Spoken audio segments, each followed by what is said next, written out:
تو جو دعا 10 منٹ میں نہیں پڑھی جا سکتی اس کی فضیلت 10 منٹ میں کیسے بیان کی جا سکتی ہے؟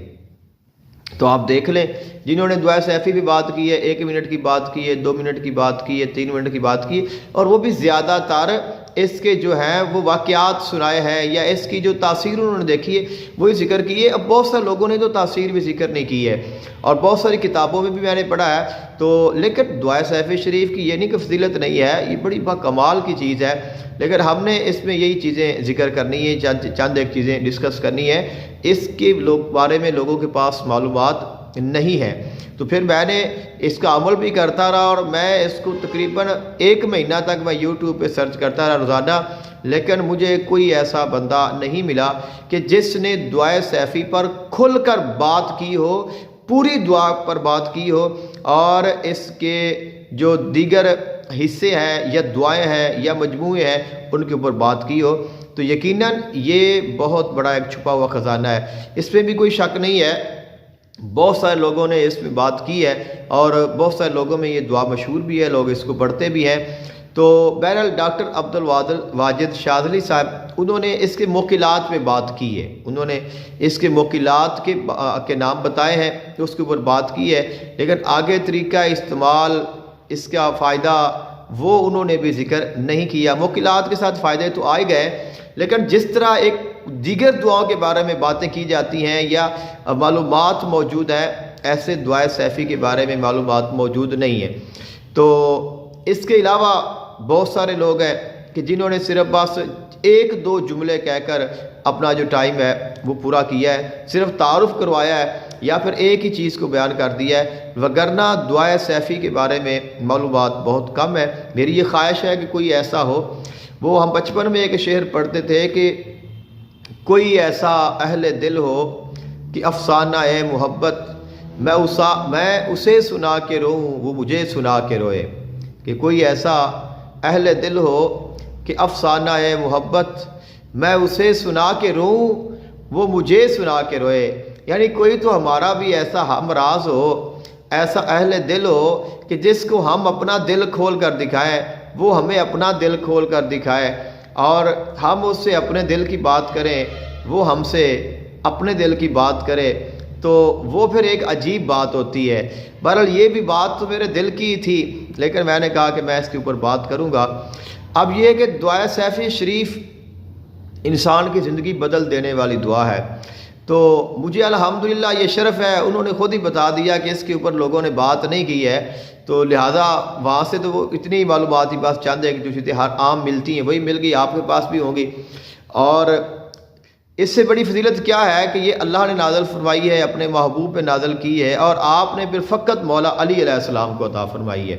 تو سب سے بڑی اس کی فضیلت تو یہی ہے۔ لیکن ہم اس سے آگے جانے کی کوشش کرتے ہیں، اس کے استعمال کے طریقے، اس سے فائدہ حاصل کرنے کا طریقہ، اس سے فیض لینے کا طریقہ، جیسے کہ کتاب میں موجود ہے جہاں پہ اس کی فضیلت لکھی ہوئی ہے، فقیر نور محمد رحمۃ اللہ علیہ کلاچوی غالباً انہوں نے، آپ نے اور دیگر نے بھی جتنے بھی علماء نے لکھا ہے، وہ فرماتے ہیں جب یہ دعا آپ پڑھ رہے ہوتے ہیں تو اس کے جاری ہونے کی 2 طریقے ہیں، یہ یا تو جلالی تو یا پھر جمالی۔ اب جلالی اگر جاری ہو جائے تو کیا ہوتا ہے کہ آپ کو کوئی ہتھیار ملتا ہے، آپ کو کوئی نہ کوئی چھری، چاقو، خنجر، تلوار، ایسی چیزیں ملتی ہیں۔ اگر آپ کا یہ جمالی ہو تو آپ کو آئینہ، ایسی کوئی نہ کوئی چیزیں تحفے میں پیش کرتے ہیں۔ اب اگر ہماری جلالی جاری ہو تو اس کا کیا فائدہ کیا نقصان ہے، اگر جمالی جاری ہو تو اس کا کیا فائدہ اور کیا نقصان ہے، یہ کسی نے نہیں ذکر کیا۔ بہرحال میں جب اس کو پڑھ رہا تھا تو میرا خیال ہے کہ یہ جلالی جاری ہوئی ہے۔ پہلے دن میں ایک مرتبہ پڑھ رہے تھے، ہم کہیں پڑھنے گئے تو میں نے تھوڑا سا پڑھا تو ایسے بیٹھی ہیں تو بس ایک شخص آیا اور اس نے میرے ہاتھ میں ایک چھری پکڑا دی۔ میں نے کہا کہ لگتا تو ہے کہ نشانی تو آ گئی، ہتھیار تو آ گیا، لیکن چھری ہے، چھوٹی سی ہے۔ بہرحال ہم خاموش رہے۔ تو آخری دن بہرحال اللہ تعالیٰ کے فضل سے پھر ایک بہت بڑی تلوار آ گئی تو وہ عطا کی گئی۔ بہرحال وہ چیز آتی ہے، پکڑا کے چلے جاتے ہیں،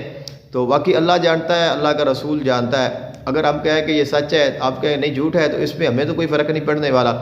بہرحال یہ ہے کہ یہ جلالی جاری ہوگی۔ اب اس کے بعد یہ معلومات نہیں ہے کہ اگر جلالی جاری ہوئی ہے تو اس کا کیا فائدہ ہے، اس کا کیا نقصان ہے، اس کو ہم استعمال کیا کریں۔ تو بہرحال اس کے ساتھ ہے کہ اگر آپ کی جمالی ہوتی ہے تو پھر آپ اس کو کیا کر سکتے ہیں، اس سے آپ کیا فائدہ لے سکتے ہیں، یہ بھی بڑی خاص معلومات ہے کیونکہ اس کے اوپر بات ہی نہیں کی گئی۔ تو اس کے ساتھ پھر یہ ہے کہ یہ دعا انسان کی ساری زندگی کے راز اس کے سامنے کھول کر رکھ دیتی ہے۔ یعنی اگر آپ چاہتے ہیں کہ آپ اپنی زندگی کا مطالعہ کرنا ہے تو آپ کو یہ دعا کروا سکتی ہے، شرط یہ ہے کہ آپ کے پاس بھی وہ کرنے کی طاقت ہو۔ پر ہم نے جو اس کو تھوڑا سا پڑھا ہے تو وہ کافی ساری چیزیں، وہ سارے پچھلے جو واقعات تھے وہ دکھا رہے تھے، لیکن میرے پاس دیکھنے کا ہی وقت نہیں تھا، میں نے جو اس کی تعداد پوری کرنی تھی۔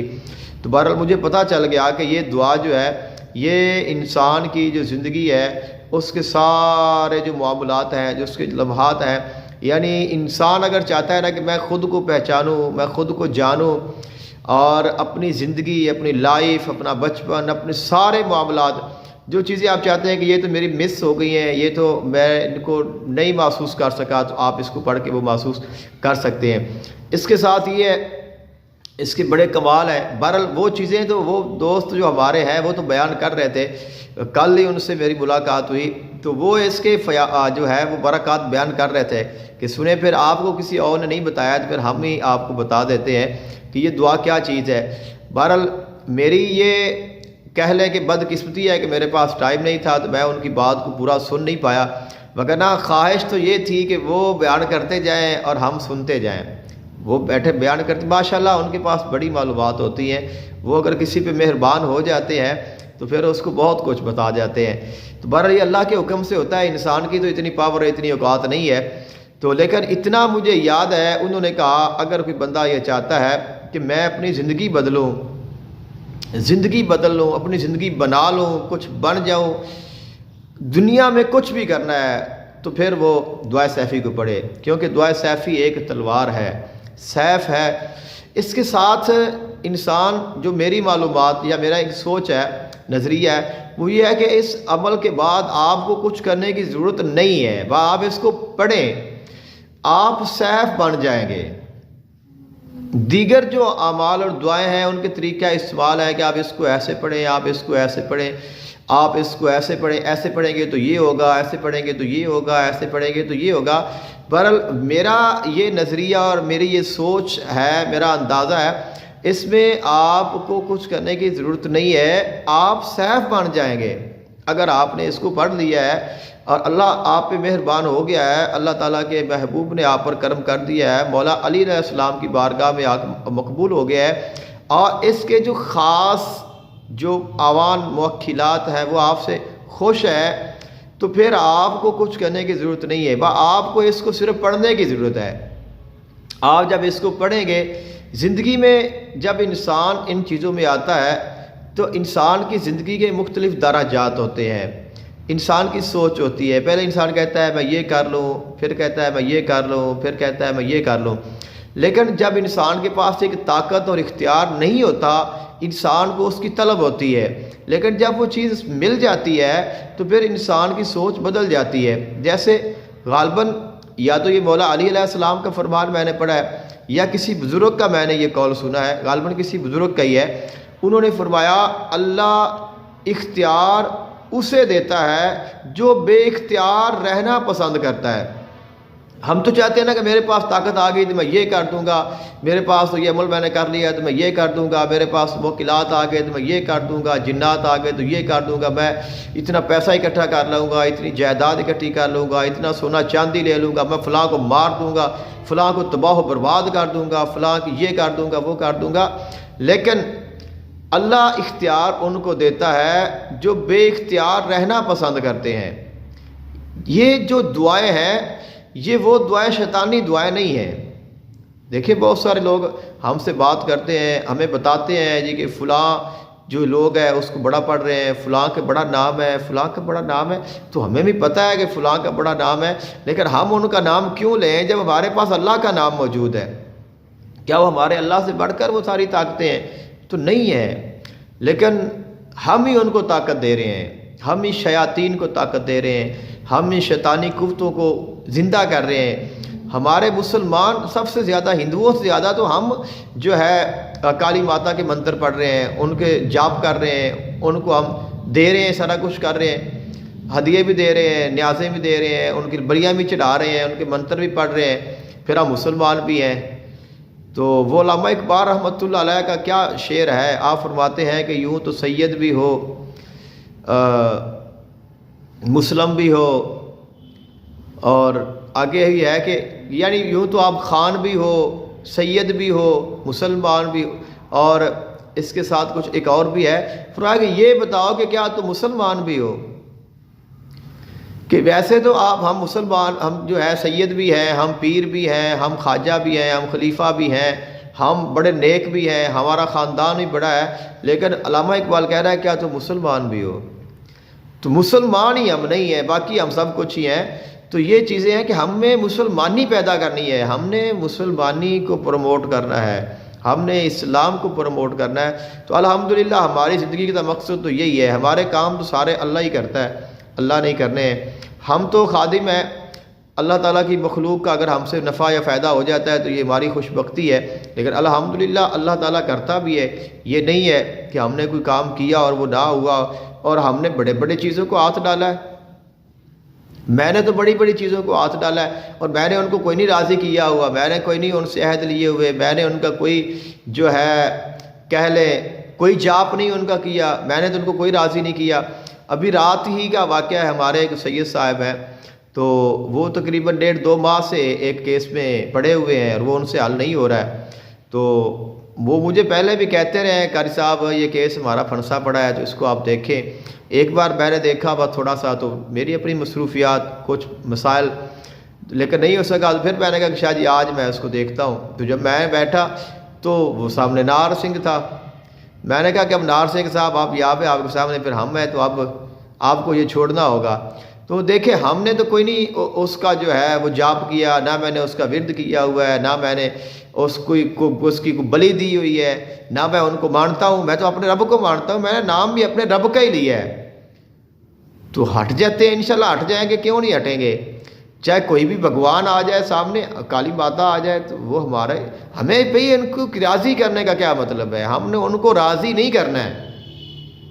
ہم پڑے ہیں ان کو راضی کرنے میں، ہم نے ان کو راضی نہیں کرنا، ہم نے اللہ کو راضی کرنا ہے، ان سے تو ہم نے بچنا ہے۔ دیکھیں کائنات میں سب سے بڑی اللہ کے علاوہ جو طاقت ہے وہ کون سی ہے؟ وہ شیطان کی طاقت ہے کہ نہیں ہے؟ اللہ کے بعد اللہ کے مقابلے میں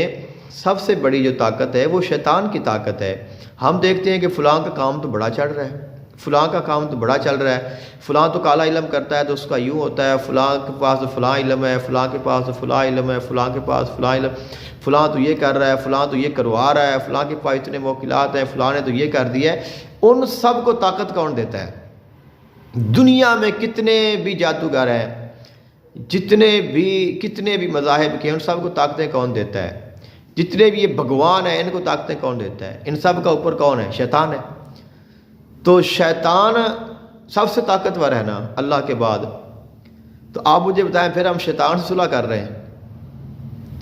شیطان کو پھر راضی کر لیں، پھر اس شیطان سے ہی دوستی کر لیں، تو پھر ہمیں کسی اور کی ضرورت ہی نہیں ہے، کیونکہ سارے کام تو خراب شیطان ہی کرتا ہے، اور یہ سارے شیطان کو ہی پوجا کرتے ہیں، شیطان کو ہی مانتے ہیں۔ تو اب اگر ہم کہیں کہ نہیں آپ شیطان، یار نہیں شیطان تو بڑا ظالم ہے، شیطان تو بڑا برا ہے، شیطان تو بہت گندا ہے، تو پھر ہم جو شیطان کے لوگوں کی جو ہم کر رہے ہیں وہ ہم چنگا کر رہے ہیں۔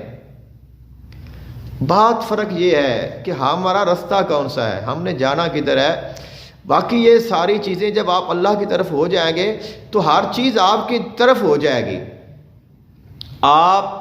ماشاءاللہ پڑھیں ایسی جو دعائیں حزب البار شریف ہے، دعائے سیف شریف ہے، قصیدہ غوثیہ شریف ہے، یہ وہ پڑھائیاں ہیں، یہ وہ اعمال ہیں جو آپ کو ولایت عطا کرتے ہیں، جو آپ کو اللہ کا قرب عطا کرتے ہیں، جو آپ کو اللہ کے خاص بندوں میں شامل کر لیتے ہیں۔ تو جو بندہ ایسی دعائیں، ایسے اعمال، ایسے وظائف پڑھتا ہے، اس کو کبھی بھی ضرورت نہیں ہوگی کہ وہ کوئی کسی اور دوسری طاقت کے پاس جائے یا اس سے ہیلپ لے، وہ تو خود ہی ہیلپ بن جاتا ہے۔ اللہ تعالیٰ تو اس کی ذات کو لوگوں کے لیے نفع و باعث بنا دیتا ہے۔ وہ تو جب ہم پڑھتے جائیں گے، آپ اس کے اوپر عمل کرتے جائیں گے تو آپ کی زبان صیف ہو جائے گی، آپ کی آنکھ صیف ہو جائے گی، آپ کی سماعت صیف ہو جائے گی، آپ کا ہاتھ صیف ہو جائے گا، آپ کی سوچ صیف ہو جائے گی۔ آپ سوچیں گے تو کام ہو جائے گا، آپ کہیں گے تو ہو جائے گا، آپ اشارہ کریں گے تو وہ ہو جائے گا۔ یہ تو کوئی بات ہی نہیں ہے۔ آپ نے دعائے سیفی شریف کو پڑھ دیا ہے یا آپ ایسی دعائیں پڑھتے ہیں تو پھر آپ کو باقاعدہ اس کے لیے کسی چیز کی ضرورت نہیں ہے۔ تو یقیناً میں نے آپ کا وقت بہت لیا ہے اور امید کرتا ہوں کہ آپ کو میری کوئی ایک ہی بات اگر اچھی لگ جائے تو یقیناً میرے لیے یہ بہت بڑی سعادت ہوگی۔ لیکن میرا تو پیغام یہی ہے، اللہ کو مانیں، اللہ کے رسول کو مانیں، اہل بیت سے محبت کریں، صحابہ کرام کا ادب کریں، اولیاء اللہ کا احترام کریں، ان سے فیض حاصل کریں، آپ کامیاب ہوں گے۔ اولیاء اللہ کا فیض، انبیاء کرام کا فیض، اہل بیت کا فیض یہ جنات نہیں ہیں، موکلات نہیں ہیں، چیزیں نہیں ہیں۔ دیکھیں، آپ ایک اللہ کے ولی کے مزار پہ حاضری دیتے ہیں، وہاں جا کے آپ پڑھائی وغیرہ وظیفہ کرتے ہیں تو آپ کو وہاں سے کیا فیض ملے گا؟ کیا آپ وہاں سے جن لینے گئے ہیں؟ تو جن کون سا فیض ہے؟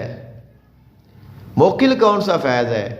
فیض تو اللہ کا نور ہے، اللہ کا قرب ہے، اللہ کی رضا ہے۔ رسول اللہ صلی اللہ علیہ وآلہ وسلم سے محبت کریں، ایمان لائیں تو آپ کے در پہ آپ حاضری دیں تو آپ کو کیا فیض ملے گا؟ کیا وہاں سے آپ موکلات لے کر آئیں گے، جنات لے کر آئیں گے؟ نہ میرے بھائی، اللہ کا قرب لے کر آئیں گے، اللہ کی محبت لے کر آئیں گے، ہدایت لے کر آئیں گے، رہنمائی لے کر آئیں گے، سچائی لے کر آئیں گے، ایمان لے کر آئیں گے۔ اللہ نے اپنے محبوب کو یہی چیز تو عطا فرمائی ہے کہ جو ہم نے حاصل کرنی ہے، جو ہمارا مقصد ہے، ان کا مقصد بھی یہی ہے۔ وہ بھی اللہ کو مانتے ہیں، وہ بھی اللہ کا عبادت کرتے ہیں، وہ بھی اللہ کا ذکر کرتے ہیں، وہ بھی رسول اللہ کا کلمہ پڑھتے ہیں، وہ بھی ہماری طرح اعمال کرتے ہیں، وہ ہم سے زیادہ نیک ہیں، ہم سے زیادہ اچھے ہیں، ہم سے زیادہ ان کے بھی اپنے مسائل ہیں۔ لیکن وہ جو چیزیں غلط چیزیں ہیں، چونکہ لوگ غلط ہیں،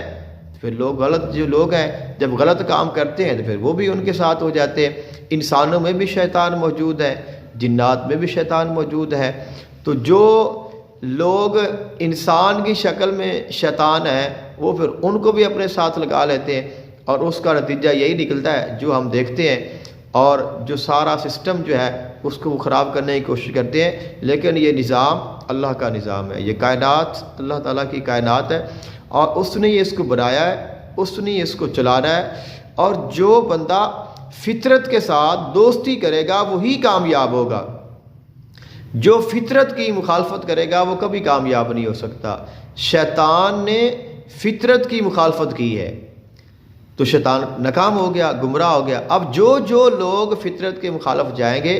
وہ شیطان کے ساتھ جائیں گے، جو فطرت کی طرف جائے گا وہی کامیاب ہوگا۔ اور فطرت ایک ایسی چیز ہے جو سب سے بڑی طاقت ہے، جس کو ہم نیچرل کہتے ہیں، جس کو ہم قدرتی کہتے ہیں، جس کو ہم تقدیر کہتے ہیں۔ تو یہ وہ چیز ہے جس کو کوئی بدل ہی نہیں سکتا ہے، اور یہ وہ سسٹم ہے جو اللہ کا چلایا ہوا ہے، اللہ کا بنایا ہوا ہے۔ جو اس کے مطابق چلے گا وہی کامیاب ہوگا، اور جو اس کی مخالفت کرے گا وہ چند دن تک تو اس کی مخالفت کر سکتا ہے لیکن ہمیشہ کے لیے نہیں کر سکتا۔ بالآخر کامیاب ہونا ہے تو فطرت نے ہی ہونا ہے، یعنی اللہ نے ہونا ہے اور اللہ کے قانون نے ہونا ہے۔ دعا ہے اللہ تعالیٰ عمل کی توفیق عطا فرمائے۔ السلام علیکم ورحمۃ اللہ وبرکاتہ۔